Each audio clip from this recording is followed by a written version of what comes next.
North Dakota's leaders have been reacting to the current situation in Ukraine throughout the day. Senator John Hoeven issued a statement this morning condemning Russia's invasion of Ukraine, saying the U.S. and Europe must work together to impose tougher sanctions on Russia. During President Biden's White House press briefing today, the president stopped short of announcing the U.S. and its allies would kick Russia out of the SWIFT banking system.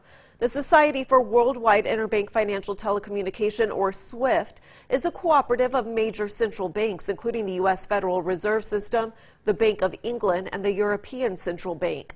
Hoeven says Biden needs to immediately kick Russia out of SWIFT because it would cut off Russia from most international financial transactions, including profits from oil and gas production. In order to impose this sanction, Hoeven says the Biden administration needs to change course on their U.S. domestic energy policy.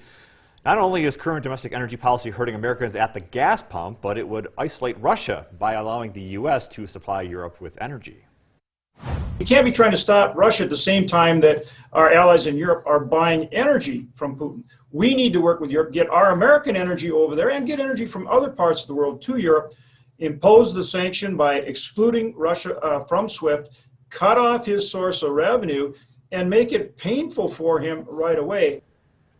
Senator Kevin Cramer echoed the call for imposing far greater sanctions. Cramer told KX that the U.S. and its allies need to target not only primary sanctions, but secondary sanctions as well.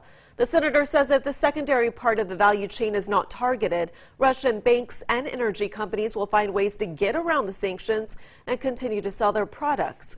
Cramer also warned that there will be spillover impacts on other economies throughout Europe and throughout the world, so the West needs to work together.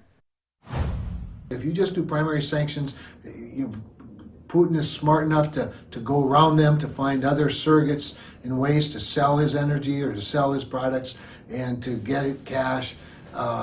We need to come down really, really hard on the secondary sanctions. Then we need to use our own abilities, frankly, as a country, our own cyber warfare abilities to make sure that we first of all safeguard America, but then make sure that he understands that we can fight with cyber as well.